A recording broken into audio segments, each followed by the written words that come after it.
अस्सलामुअलैकुम। City 5 TV के साथ मैं हूं जवेदिया नियाज। सबसे पहले हेडलाइंस।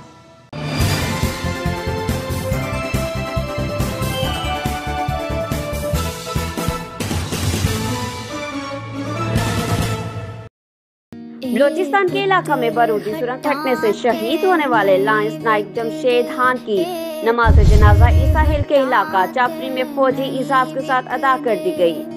मज़ीद तफसीलात से आगाह करेंगे हमारे नुमाइंदे तनवीर आबिद खान।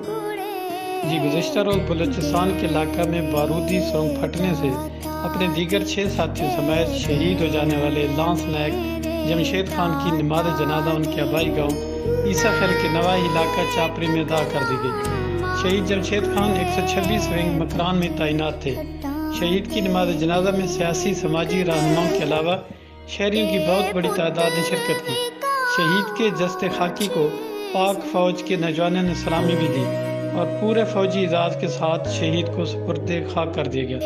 लांस नायक जमशेद खान का एक बेटा और 3 बेटियां थी। इस मौके पर शहीद के भाई का कहना था कि हम 3 भाई हैं, जिनमें से जमशेद खान ने अपने वतन और कौम के दिफा के लिए जान का नजराना पेश करके शहादत का रुतबा हासिल किया, जबकि हम भी मुल्क व कौम के लिए जान का नजराना देने के लिए हर वक्त तैयार हैं। जी, खबरों से बाखबर रहने के लिए हमारा पेज जरूर लाइक करें। जवेदिया न्याज को दीजिए इजाजत। अल्लाह निगहबान।